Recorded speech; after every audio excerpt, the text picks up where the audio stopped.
Bueno, buenas tengan todos ustedes. Vamos a comenzar con un debate acerca del hermano Carlos Castillo con el hermano Gustavo Treyes. El tema será la Trinidad. Vamos para que se presente cada uno de ustedes. Bueno, muy buenas tardes. Le habla el doctor Carlos Castillo, soy de Caracas, Venezuela. Pertenezco a el movimiento Libertad del Conocimiento, que es una agrupación que agrupa a académicos profesionales del campo bíblico y mi orientación es hacia la parte hebrea judía. Mis padres, mis abuelos tenían esta orientación del hebreo. Pertenezco a la Universidad Central de Venezuela, mi número es 10-518-831, soy académico desde Caracas, Venezuela, en lengua, ciencia y literatura. Me complace estar aquí en la sala compartiendo con los hermanos y vamos a debatir el tema de la Trinidad con la relación hipostática con el hermano Gustavo. Adelante, mi hermano. De Lima, Perú, Gustavo Treyes, apologista, pastor, teólogo. Soy reformado, presbiteriano, trinitario, conciliar, confesional, monergista, preterista parcial, amilenialista, cesacionista parcial, creacionista e idealista. Muy bien, pues entonces vamos a comenzar y va a comenzar Carlos Castillo con el debate. Adelante. La charla citando el libro de Deuteronomio, que es el Pentateuco, también conocido como la Torá hebrea. La palabra Pentateuco viene de la palabra quinto, indica uno de los libros más importantes de la comunidad hebrea. Oye, oh Israel, Yahweh nuestro Dios, Yahweh uno solo es. Eso es lo que se va a conocer por la palabra monoteísta, el monoteísmo hebreo. Lo pueden leer en el quinto libro de las Escrituras hebreas, que es el primero del Decálogo, es decir, el primero de los libros judíos que se conoce como el Pentateuco, porque recuérdense que los judíos leían de derecha a izquierda, y nosotros leemos de izquierda a derecha. Yo leía al revés. Entonces el Génesis no es el primer libro, el primero es el Deuteronomio. Oye, oh Israel, Yahweh nuestro Yahweh uno solo es. En el pensamiento hebreo, ellos no eran un pueblo monoteísta al principio, porque recuérdense que ellos habían vivido en una tierra politeísta como era Egipto. Entonces le dice en el Éxodo capítulo 20, yo te saqué de la casa de esclavos, no tendrás otro Dios fuera a mí. Claro, porque ellos venían de un pueblo que eran politeístas. Había Dios del agua, Dios de la luna, Dios de la sanidad, Dios del mal. Para todo había un Dios dentro del marco histórico de la civilización egipcia. Entonces Dios se presenta como un Dios único, verdadero, que es lo que se va a llamar monoteísmo. Por cierto que los judíos, los egipcios ya habían tratado este tema con el séptimo hombre llamado Aquelatón del imperio egipcio, el gran emperador, el gran faraón, el faraón de esa tierra. De lo que era el monoteísmo, que por cierto ya lo habían oído del faraón Aquelatón. Aquelatón sacó el monoteísmo egipcio, que era la divinidad de un solo Dios, pero por supuesto era el sol. Mientras que los hebreos sacaron la historia de un solo Dios, el padre de ellos. Entonces Moisés le dijo, ¿y quién eres tú? Bueno, yo soy el Dios de tus padres, el Dios de Abraham, Isaac y de Jacob. Claro, ellos no lo conocían, porque ellos vivían en una tierra que había sido politeísta unos 430 años, y por supuesto ese Dios no lo habían oído jamás. Oye, ¿qué es eso? De hecho, una de las cosas que Moisés le pregunta a ese Dios, ¿quién eres? Y él le dice, según Génesis capítulo 3, yo soy el que soy. Dile a los hijos de Israel, el yo soy se me apareció. Correcto. Se le dan varias señales para que el pueblo creyera, como era una vara que se convertía en serpiente y una mano que se convertía en lepra, se volvía blanca como la nieve. Y estas señales eran para que el pueblo creyera que a Moisés Dios sí se le había aparecido y que no era algo inventado por él. Por cierto, un hombre que había sido criado como uno de los hijos del faraón. De hecho, se dice que Moisés pudo haber sido Ramsés primero, Ramsés, a no ser Ramsés, hermano de Ramsés, era de la corte. Por lo tanto, el presentarse un Dios único, vivo y verdadero, era algo nuevo, porque ellos eran un pueblo politeísta y Éxodo capítulo 20 es lo que va a tratar. No tendrás otros dioses contra mi rostro. Los términos dioses tenían que ver con la tierra donde ellos vivían, la casa de esclavos, que era la adoración de varios dioses. Bueno, la triada era una cultura egipcia, babilónico y griego muy bien demostrado en la historia. Ellos de hecho tenían dioses en triada, es decir, Dios estaba compuesto en una triada de dioses. De hecho, la misma palabra Elohim es un plural, no significa Dios en singular, significa dioses. Desde el punto de vista hebreo, era para demostrar la excelencia, la majestad y la divinidad del ser. Yo soy Dios, yo hago todas las cosas, doy el bien, doy el mal, fuera de mí no hay Dios. Eso es exactamente lo que dice Isaías capítulo 45, versículo del 5 al 7. Es decir, Dios se presenta como un Dios único y verdadero y un Dios que lo hace todo, el bien, el mal, la fuente de todo es Dios. Entonces, desde el punto de vista histórico, el Dios verdadero se presenta en forma de unidad. Ahora la pregunta es, ¿pero por qué dice Juan capítulo 1, versículo 1, y llama el verbo, era Dios y Dios se convirtió en carne? Bueno, porque esta es la unión hipostática. La unión hipostática es griega y Juan está escribiendo para los griegos.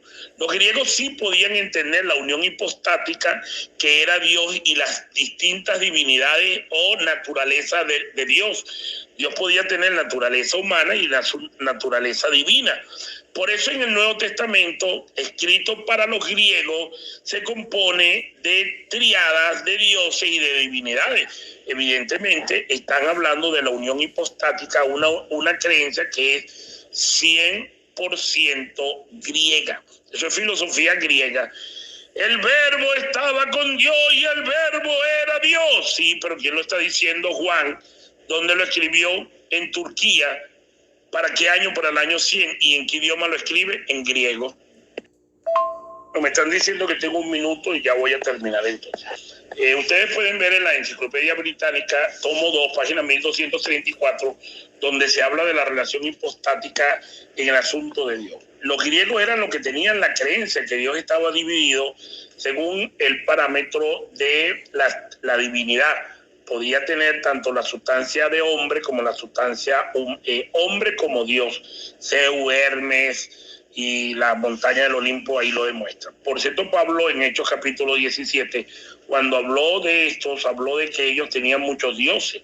Pueden revisarlo en Hechos 17 y Pablo dice, veo que en todas estas cosas ustedes creen en mucha divinidad. Es decir, la comunidad cristiana se contaminó por la filosofía griega y el platonismo, que eran escuelas filosóficas que enseñaban que Dios estaba compuesto en triadas o divinas personas. Como ya no tengo más tiempo, termino este audio en un minuto. Muchas gracias. Ellos no tenían idea de lo que era el monoteísmo, que por cierto ya lo habían oído del faraón Aquelatón. Aquelatón sacó el monoteísmo egipcio, que era la divinidad de un solo Dios, pero por supuesto era el sol. Mientras que los hebreos sacaron la historia de un solo Dios, el padre de ellos. Entonces Moisés le dijo, ¿y quién eres tú? Bueno, yo soy el Dios de tus padres, el Dios de Abraham, Isaac y de Jacob. Claro, ellos no lo conocían, porque ellos vivían en una tierra que había sido politeísta unos 430 años, y por supuesto ese Dios no lo habían oído jamás oír. ¿Qué es eso? De hecho, una de las cosas que Moisés le pregunta a ese Dios, ¿quién eres? Y él le dice, según Génesis capítulo 3, yo soy el que soy. Dile a los hijos de Israel, el yo soy se me apareció. Correcto.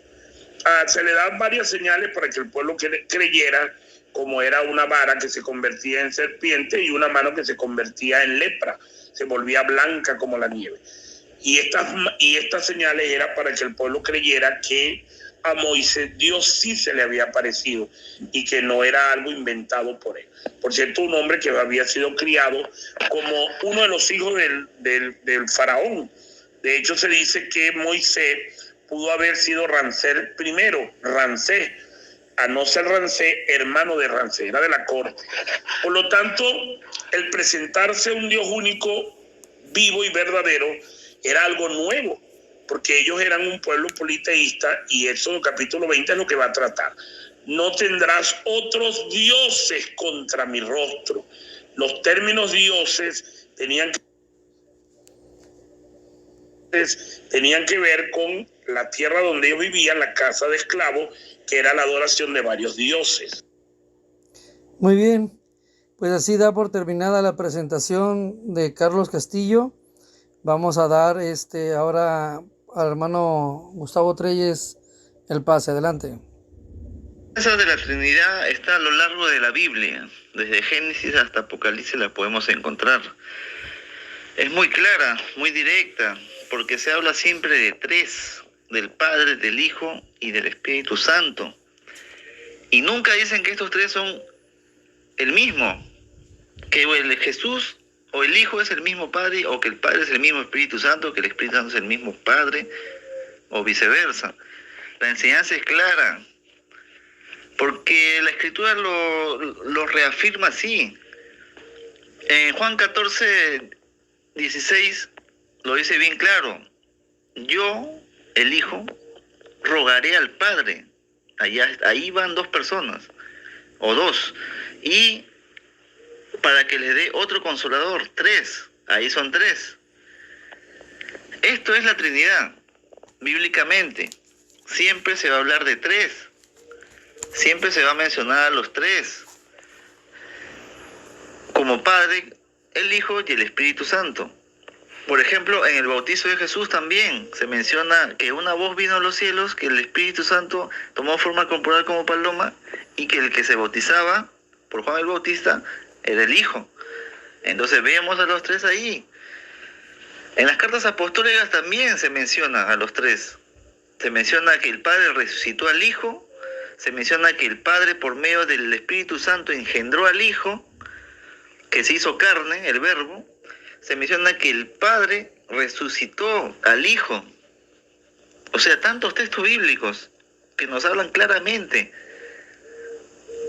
sobre que la enseñanza de la Trinidad está a lo largo de la Escritura.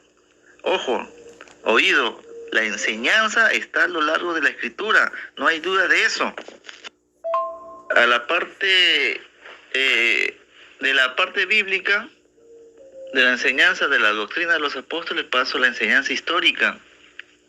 Ya tras la finalización del siglo I, a finales del siglo I, cuando ya los apóstoles habían sido perseguidos y muertos, y muchos discípulos también muertos por los romanos, por los judíos, la iglesia estaba dispersada, y es que se halla un documento llamado la Didaché, o la Didaché, que significa la enseñanza de los apóstoles.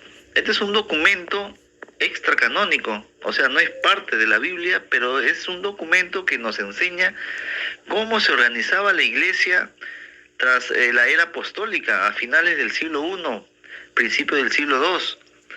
En este documento se nos menciona, por ejemplo, el bautizo, que el bautizo tiene que ser en el nombre del Padre, del Hijo y del Espíritu Santo. Derrama una gota sobre el nuevo convertido, un poco de agua en el nombre del Padre, un poco de agua en el nombre del Hijo y un poco de agua en el nombre del Espíritu Santo.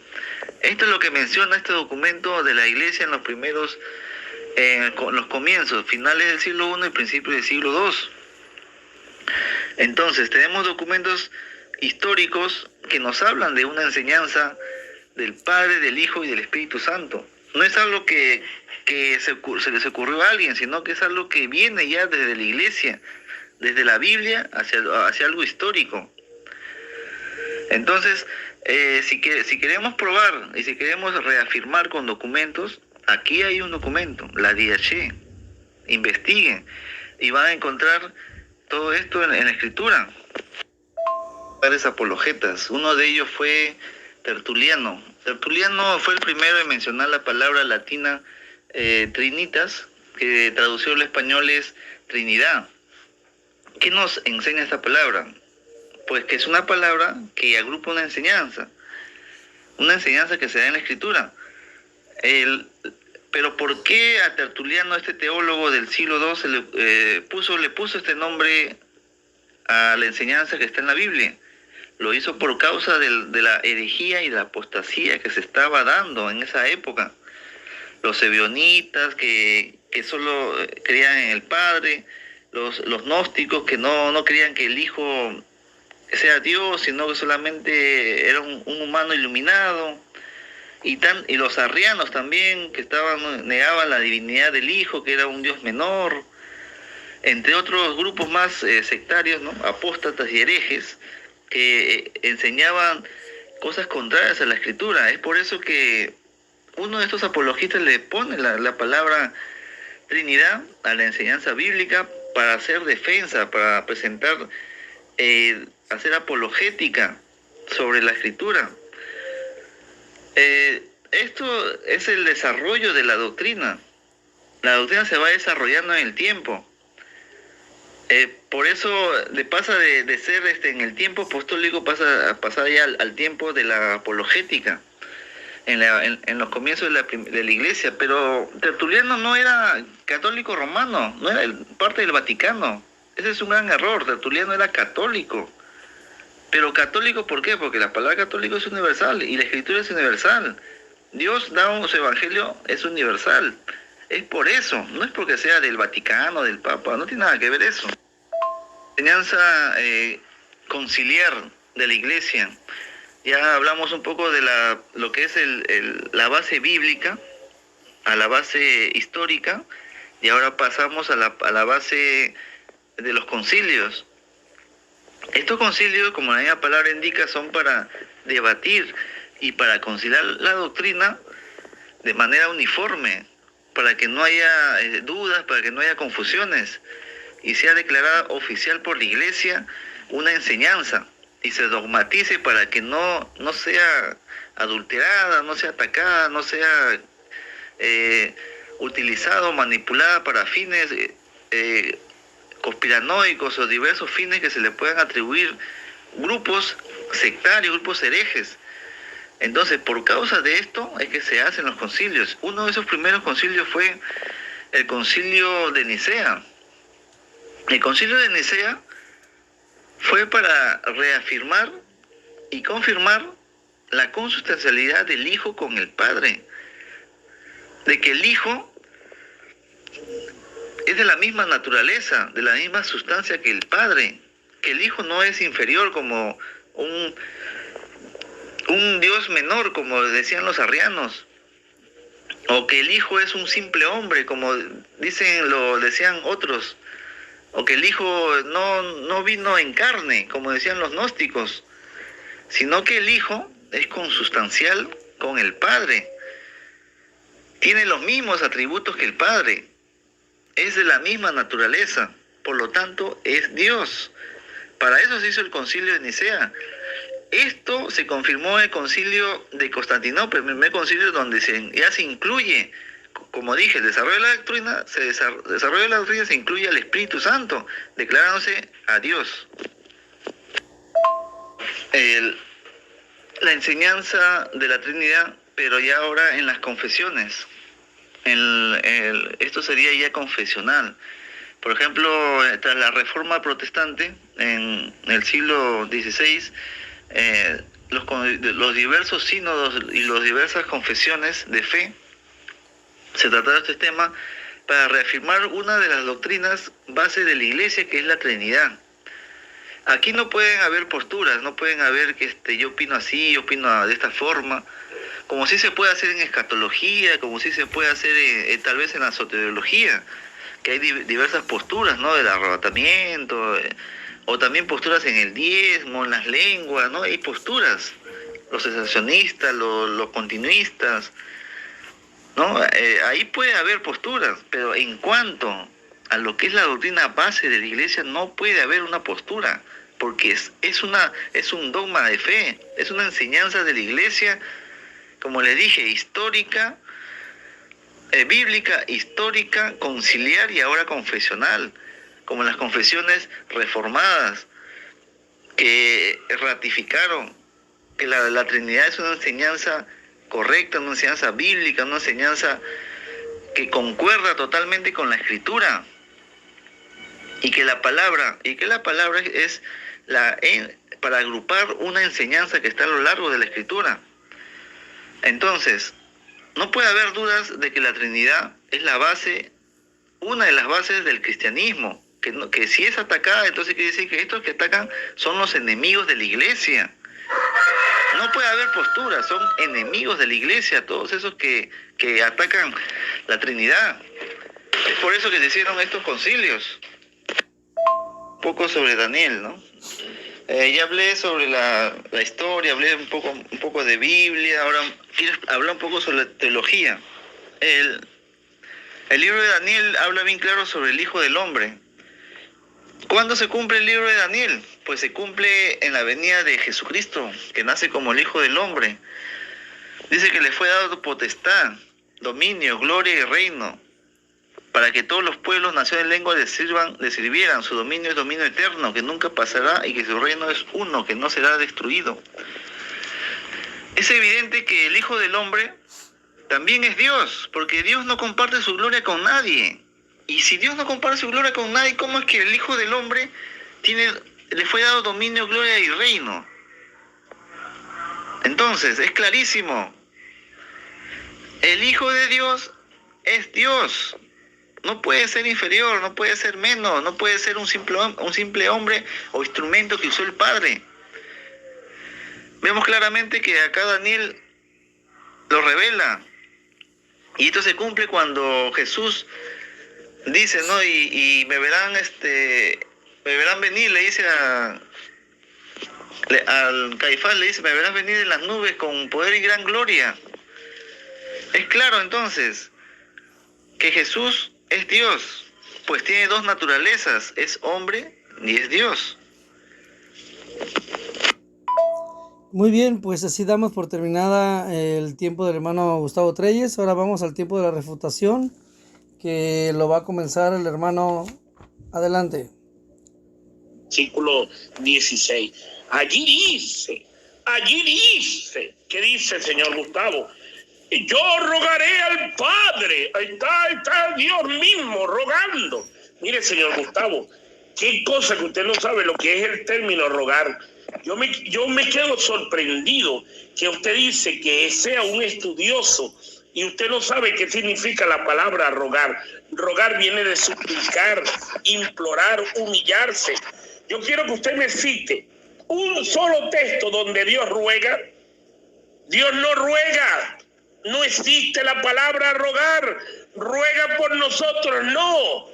La palabra rogar es católica y aparece en el credo atanasiano. Ruega por nosotros los pecadores ahora en nuestra muerte, amén.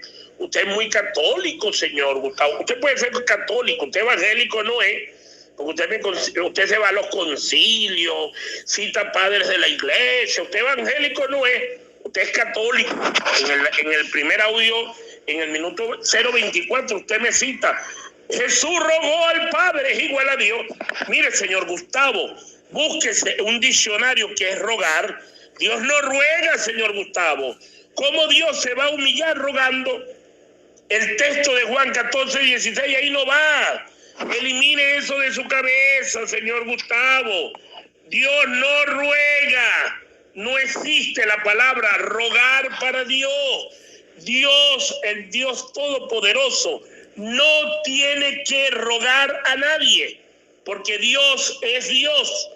El Elohim no ruega, no tiene que rogar, eso no existe, solamente en su mente. Primer audio. En el segundo audio, el señor Gustavo, en el minuto 0:53, espero que él me cite los minutos, porque yo le oí todos los audios, que yo los tengo anotados en mi cuadernito. Espero que no me venga con la falacia de no citarme los minutos de mis audios, porque yo tengo el respeto de oírlo al señor Gustavo. Aquí comenta el señor Gustavo una falacia. ¿Qué siglo nos está citando el señor Gustavo? Padres de la iglesia. Y él dice, bueno, no está en la Biblia, es verdad. Estos son padres del primer siglo. Está citando la apostasía, el hombre del pecado, el hijo del desafuero, el falso. Me está citando Primera de Juan capítulo 4.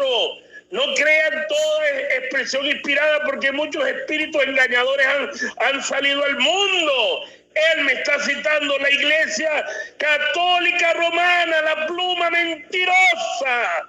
Y se va a los concilios, y se va al siglo II, y se dice, bueno, Tertuliano. ¿Y quién es Tertuliano?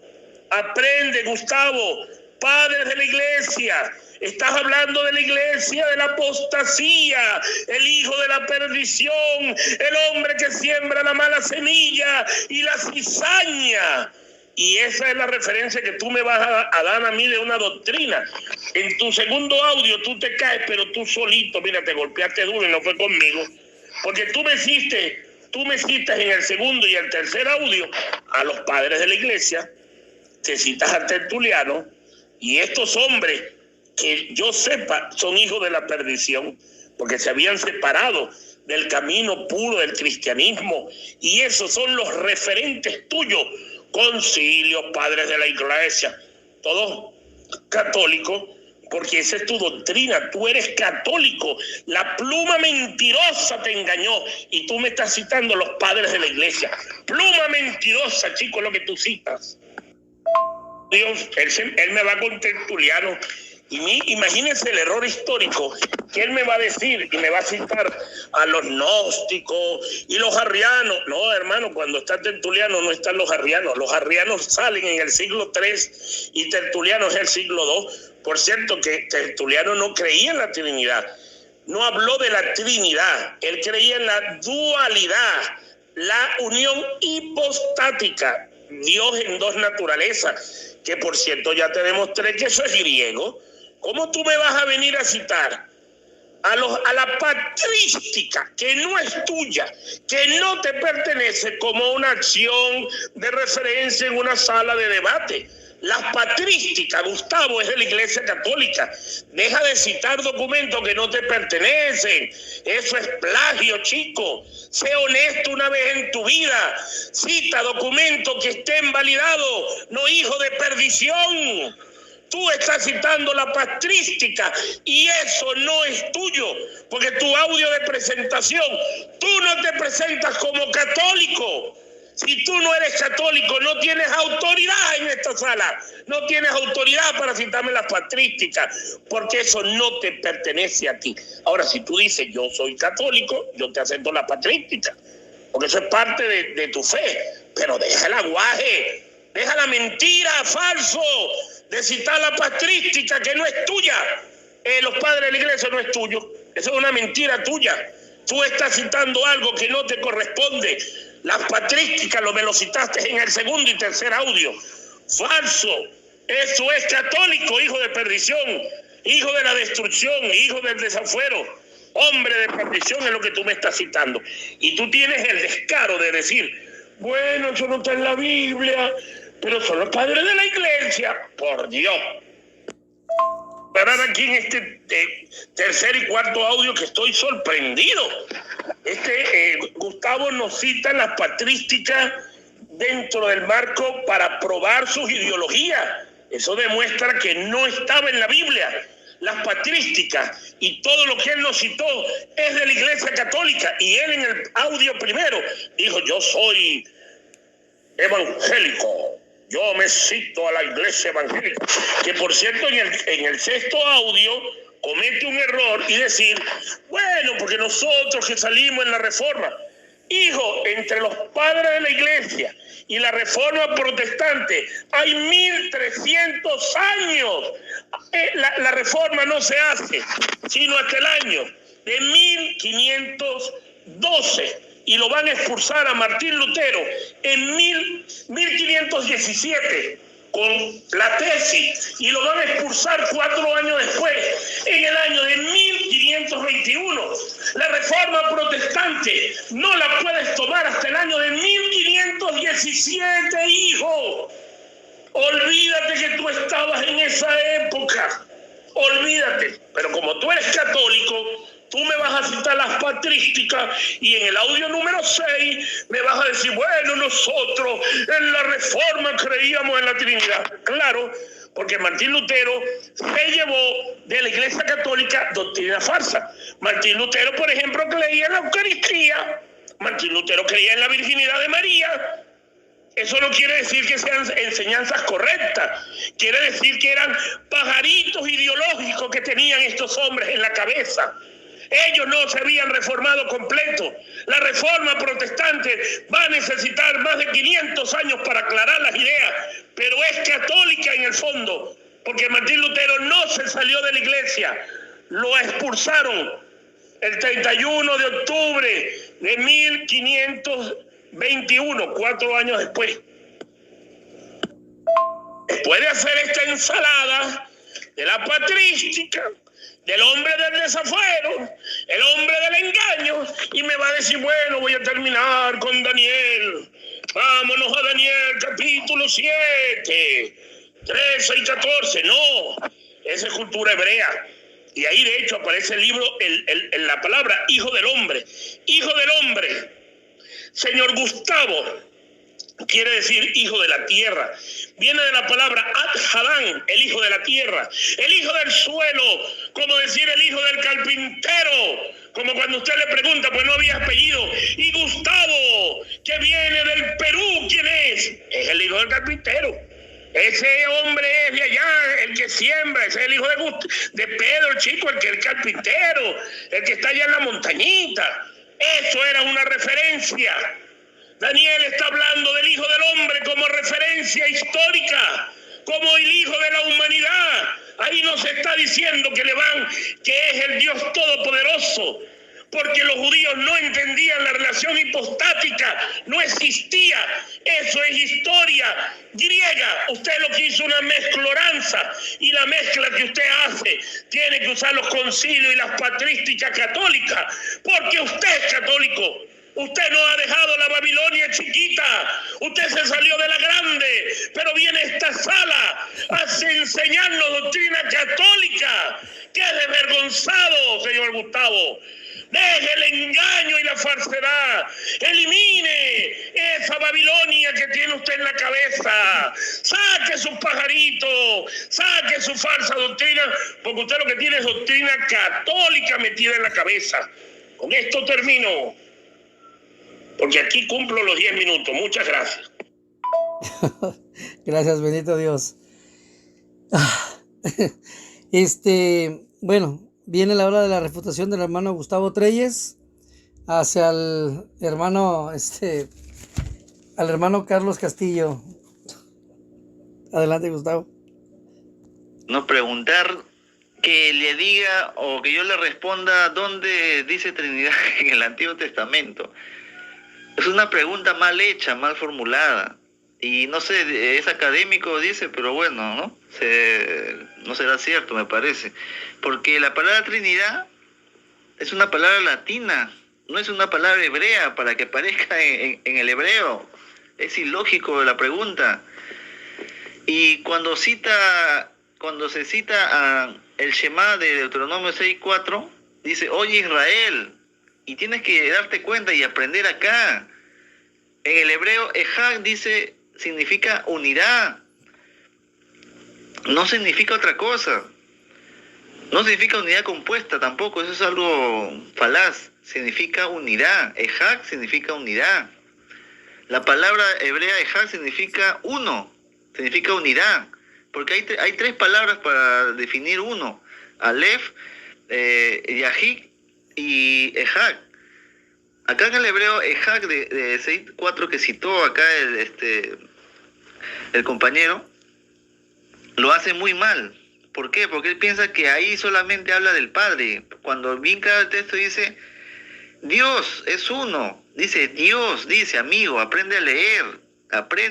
Dice Dios, no dice el Padre es uno, dice Dios es uno. ¿Y ese Dios que es uno? ¿Por qué es una naturaleza? Es un solo atributo, eterno, santo, todopoderoso, omnipotente. todo lo sabe, todo lo ve, omnisciente, sempiterno, y todos los atributos que están a lo largo de la Escritura. En ningún momento dice que Dios es una sola persona o un solo sujeto, sino dice que Dios.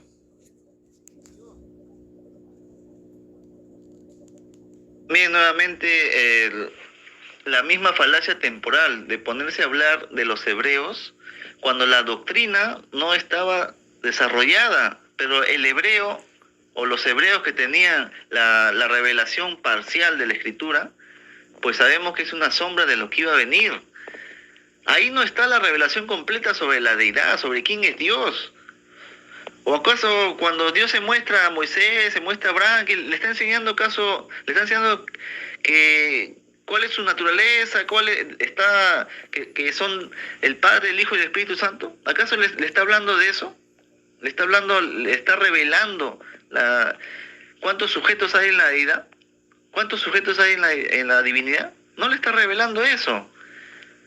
Pero acá acá el compañero representa a muchos grupos como los mesiánicos, falsos mesiánicos, los arrianos, que son los testigos de Jehová, y todos esos enemigos de la Trinidad. Siempre toman estos textos del Antiguo Testamento para tratar de justificar una falsa enseñanza de que el Padre es un solo, o que Dios es un solo sujeto, cuando no. Ahí no está la revelación completa. La revelación completa la vamos a encontrar en el Nuevo Testamento, cuando el Verbo se hizo carne. Ahora, Juan está escribiendo en griego y está mostrando y revelando que ese Verbo no solo es la palabra, sino que es un alguien. Es un alguien que se hace carne. Y eso se confirma en Filipenses. En Filipenses dice que el Hijo tomó forma de siervo, se humilló a sí mismo, tuvo un sentir, y ese sentir fue el de adquirir naturaleza humana. Entonces, el Hijo es Dios, junto con el Padre. Ya me hizo acordar cuando él cita rogar al Padre en Juan, y también cuando habla del comodato, ¿no? Se olvida totalmente de la doble naturaleza del Hijo. El Hijo no solamente es Dios, también es hombre. Y como hombre va a rogar al Padre, porque todavía no había sido glorificado, todavía no había hecho su obra. Él tenía que rogar al Padre. Entonces, tenía que orar, tenía que clamar por sus elegidos, por sus escogidos. Entonces, ¿cuál es el problema ahí? No hay ningún problema. Porque el Hijo también es hombre, no solamente es Dios. Ahora, y esto también se aplica al comodato que menciona. ¿Por qué? Porque si el Padre le dio al Hijo, le dio autoridad y poder, ¿por qué? ¿Por qué tiene que dar si es Dios?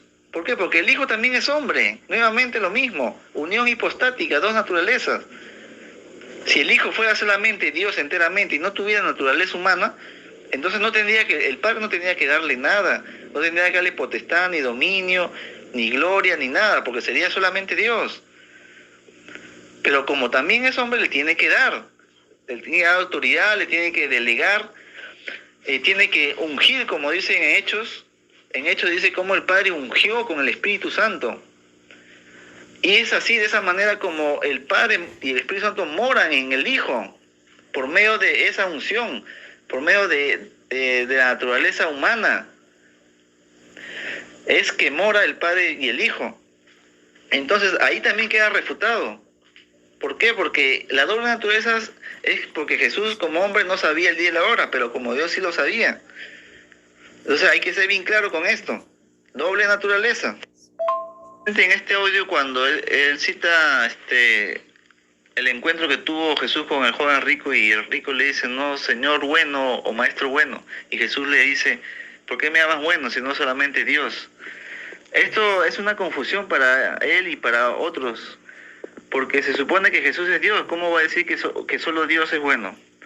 Pero ahí está el detalle, pues, nuevamente no saben leer y no conocen los conceptos. Ahí dice Dios, no dice el Padre, dice solamente Dios es bueno. solo Dios es bueno. Pero no solamente el Padre es Dios, también es el Espíritu Santo. Y también lo es el Hijo. O sea, Jesús nos está excluyendo de ahí. Lo que Él está excluyendo es su naturaleza humana. Porque el joven rico le está hablando al hombre.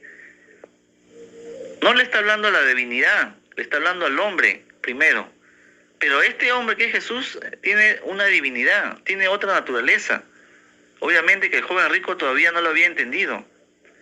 Entonces Jesús le explica y le dice, solamente Dios es bueno, o sea, solamente la naturaleza divina es bueno, no la naturaleza humana. A menos que esta naturaleza humana esté unida a la naturaleza divina, como en el caso de Jesús. Por lo tanto, Jesús, como Dios, es bueno también. Entonces, no se trata de leer la escritura como si fuera el periódico, la revista de la esquina. Se trata de entender en contexto y aplicar reglas de hermenéutica, reglas de la exégesis, para entender de qué está hablando Jesús ahí.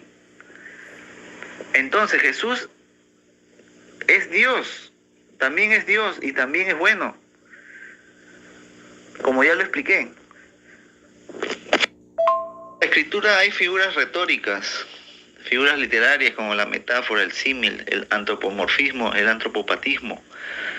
Y cuando se refiere a la deidad, a la divinidad, muchas veces es literal y otras son metafóricas. Por ejemplo, si usamos la mano de Dios, se puede tomar de manera metafórica, pero eso no quiere decir que no se esté hablando de una subsistencia, que no se esté hablando de un sujeto. El hecho de que sea metafórico, manos, ojos, no quiere decir que no haya un sujeto ahí. ¿Se dan cuenta cómo queda refutado acá el amigo Castillo? Queda refutado porque la metáfora no está negando que haya un sujeto en la deidad, y que haya otro sujeto en la deidad, y que haya otro sujeto en la deidad. La metáfora solo explica una situación, un propósito que Dios está haciendo. Entonces, la palabra persona se le aplica para entender a esos sujetos. Es por eso que se le dice persona al Padre, se le dice persona al Hijo, se le dice persona al Espíritu Santo. Pero no porque sean personas como nosotros mismos. No son personas como nosotros mismos, porque ellos tienen personalidad, sino porque ellos son una forma de existencia. Y ahí es donde va la palabra subsistencia. Por eso Colosenses dice bien claro, ¿no?, que en Él todas las cosas subsisten. Esa forma de existencia que le da soporte a la existencia es el Padre, el Hijo y el Espíritu Santo. Entonces acá el compañero queda refutado con este tema de la metáfora, porque la metáfora no va a negar que haya tres sujetos ahí en la deidad, en la naturaleza divina. Muy bien, pues ahorita entramos a la hora de las preguntas. Espero el hermano Castillo y el hermano Gustavo Treyes solamente hagan su pregunta sin dar ninguna doctrina. En este momento comenzará el hermano Castillo con su pregunta. No doctrina, solamente pregunta. Después que la persona se le acaban los argumentos, vienen los ataques personales. Pregunto, señor Gustavo, usted en su primer audio de refutación o en la charla que tuvimos, mi primera pregunta va dirigida a Juan 14, 16, minuto 024. Por cierto, usted no me ha citado ningún minuto. En el minuto 024, en su audio, usted habla de que Jesús rogará al Padre y que está una evidencia de la revelación de la Santísima Trinidad, según usted lo llama, la triada, en Juan capítulo 16. Solamente le quiero pedir un texto en el Antiguo Testamento, en hebreo, donde use la palabra rogar. El Padre ruega a alguien. Búsqueme, por favor, la palabra rogar en las escrituras del Antiguo Testamento, en las escrituras hebreas. Necesito la palabra que Dios ruega. ¿Dios suplica o ruega? Búsqueme ese versículo, por favor. Gracias. Listo, mi hermano Gustavo. El texto bíblico de Juan está hablando de que el Hijo con naturaleza humana, como ya lo expliqué, está rogando al Padre por los escogidos, para que envíe el Padre al Consolador, ya que Él, como dice 1 Corintios 8, del Padre proceden todas las cosas. Del Padre procede el Hijo y el Espíritu Santo. Uno por engendramiento, que es el Espíritu Santo, y otro por procedencia, que es el Espíritu Santo. Uno por engendramiento, que es el Hijo, y uno por procedencia, que es el Espíritu Santo. Entonces, si la pregunta es que Dios o el Padre ruega, es una pregunta que no tiene sentido, porque a menos que sea el Hijo, porque el Hijo también es hombre. En cambio, el Padre no es hombre, no tiene naturaleza adquirida de naturaleza humana. El Padre es enteramente espíritu. Entonces el Padre, como no tiene naturaleza humana, no se humilló, como dice Filipenses 2, haciéndose hasta lo sumo y como un siervo sufriente. Entonces el Padre no puede rogar, no puede pedir a nadie, pero sí lo puede hacer el Hijo, porque el Hijo fue el que tuvo el sentir y se humilló a sí mismo y fue exaltado. Y es por eso que él sí podía rogar, él sí podía orar, él sí podía clamar, suplicar, interceder. Y bueno, sí lo hace hasta ahora también, ¿no? Lo mismo lo hace el Espíritu Santo. En Romanos 8 dice que el Espíritu Santo intercede por nosotros con gemidos indecibles. Porque esa es su procedencia. Ese es su ministerio, su labor. Ya que la iglesia está establecida. Bien, ahí está la respuesta del hermano Gustavo Treyes. El hermano Gustavo Treyes hace su primera pregunta hacia el varón. Adelante. El tema de hoy en este debate es la Trinidad. Y yo le pido acá a Carlos Castillo que defina el término técnico teológico Trinidad. ¿Qué significa ese término técnico teológico? Ya que solo tiene una definición. No tiene ni 2, ni 3, ni 5, ni 20 definiciones. La pregunta es clara y directa. ¿Qué significa el término técnico teológico Trinidad? Adelante, hermano Carlos Castillo, solamente la respuesta.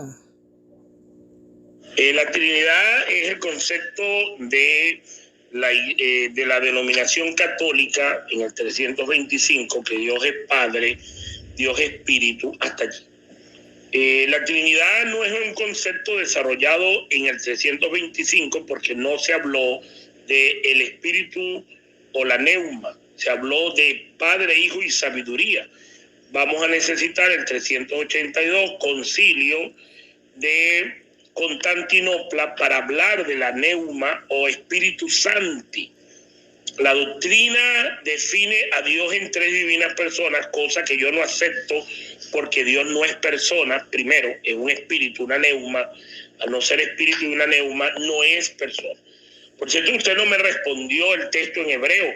Usted se fue como la guabina, como aquella gente que va disimuladamente saliendo del texto, y no me mostró la palabra rogar en el Antiguo Testamento, que fue lo que yo le pedí. Y yo voy a insistir en esa pregunta, que me muestre en el Antiguo Testamento la palabra que Dios ruegue. En cuanto a la Trinidad suya, es una idea católica sacado de los concilios y por un problema de Atanasio y los arrianos. La idea es que Dios es Padre, Dios es Hijo, Dios es Espíritu Santo, pero no hay tres divinas personas, sino una sola en un solo Dios. Por cierto que es una doctrina totalmente errada, no es de la comunidad hebrea, es de la comunidad pagana, romana, y por supuesto las triadas están muy bien documentadas, y por cierto usted lo que nos mostró fue una disotomía del engaño católico del hijo de la perdición. Usted lo que nos demostró fue la falsa que usted tiene en cuanto a esta doctrina, y quedó eso muy claro. Ahora le voy a hacer mi segunda pregunta. Ok, solamente es preguntas y respuestas, cero doctrina. Adelante, Castillo, adelante. Mi segunda pregunta. Usted dice que la doctrina quedó establecida. Primero dijo, después de los padres de la iglesia, me citó las patrísticas, y usted me dijo que Juan capítulo 3, Juan capítulo 14, 16 dice hablar, rogar en el nombre de Dios. Pero usted no me mostró que Dios ruega. El Hijo ruega, pero Dios no ruega. Por cierto, no puede mostrarlo porque no existe la palabra rogar en hebreo. Eso no existe. Son ideas que usted le ha puesto al texto. Mi pregunta es relacionado a la palabra Espíritu Santo. Le pregunto, diga usted, en hebreo y en griego, ¿cuál es la palabra que se usa para Espíritu Santo y a qué se refiere ambas palabras? Diga usted, en hebreo y en griego, ¿qué palabra se usa para el Espíritu Santo y qué significa esa palabra? Gracias. Adelante, hermano Gustavo. Lo que pasa es que lo estoy diciendo de memoria. Yo nunca me pongo nervioso y menos con personas que no son ni cristianas. Pero te tengo que responder igual: viento, soplo, aliento, ser refrescado. Ahora, ¿cómo lo dije? ¿Te das cuenta? Se trata que yo no estoy leyéndola, yo la sé de memoria.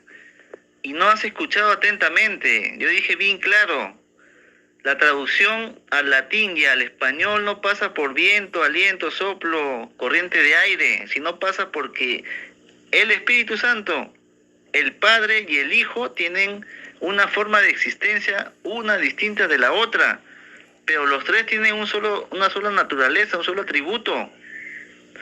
Entonces el Espíritu Santo se manifiesta de esa forma, pero tiene personalidad. Tiene una forma de existencia la cual intercede por nosotros, como dice en Romanos 8. Ese es su ministerio, esa es su función. Y hacernos recordar las cosas que Jesús nos dijo, o que Jesús dijo en su palabra en Juan. Él les hará recordar todas las cosas. Y hablará de mí, y les enseñará todas las cosas. Esa es la función del Espíritu Santo. Entonces la traducción no pasa porque es viento, aliento, sino pasa por la personalidad del Espíritu Santo, su capacidad de discernir, su capacidad de enseñar, de guiar, de interceder, de corregir, de prohibir, como le hizo Pablo, por ejemplo, le prohibió ir a Misia, o sea, las misiones en ese lugar. Eso demuestra que el Espíritu Santo se manifiesta, a pesar de que se manifiesta como viento, aliento, es una persona, es un sujeto, es un alguien, no es una electricidad, no es solamente un soplo por ahí, no, es un alguien. Muy bien, seguimos con la segunda pregunta de mi hermano Gustavo Treyes y la última. Adelante, mi hermano. Si Dios en Isaías dice que no comparte su gloria con nadie, ¿por qué en Daniel dice que el Hijo del Hombre se presentó delante del anciano y el anciano de día y le fue dado poder, gloria y dominio y potestad? Si el Hijo del Hombre no es Dios y Dios no comparte su gloria, ¿cómo es que Dios le da gloria al Hijo del Hombre? Adelante, hermano Castillo, Carlos. En el origen de los términos. Recuérdense que Daniel está colocado en Babilonia, está preso. Uno de los grandes problemas que tenemos en la diáspora judía es que ellos van a escribir durante su época de cautiverio y Daniel está escribiendo en un momento que está preso. Probablemente los escritores posteriores, como dice Jeremías capítulo 8, versículo 8, cambiaron el texto con la pluma mentirosa. ¿Qué dice el texto? Ustedes dicen, la palabra del Yahweh está con nosotros. Y le dice Dios mediante el profeta, no es la palabra de Yahweh, es la pluma mentirosa de los escribas. Evidentemente, un hijo del hombre no se puede ir a acercar en el cielo para recibir gloria ni poder. Analícelo, la palabra hijo del hombre de Daniel capítulo 7 está diciendo en hebreo, Ad-Hadán. Ad-Hadán se presentará en el cielo y recibirá gloria, poder y potestad. Evidentemente están malinterpretando el texto y es probable que haya sido copiado mal dentro de los manuscritos o hayan sido cambiados. Mi respuesta es, Dios no comparte su gloria con nadie. ¿Por qué Daniel capítulo 7 lo dice? Porque fue adulterado por la pluma mentirosa de los escribas en su época de traducción. Eso es pluma mentirosa, Jeremías capítulo 8, versículo 8. Bueno, finalmente va mi última pregunta para el señor Gustavo y con esto termino. Bueno, pues así damos por terminado Vamos a empezar la charla citando el libro de Deuteronomio. El debate. Recuerden que este debate es un audio debate por WhatsApp y los audios han sido grabados, pero esto es para edificación y gloria y honra para el Señor. Y pues en la mano están ustedes para descifrar y apuntar los textos bíblicos de tanto de ambos oponentes y sacar su propia conclusión. Esto es los audiodebates para el grupo del Peso de la Verdad, para que todos ustedes sean edificados. Bendiciones, y así terminamos con el debate. Hasta pronto.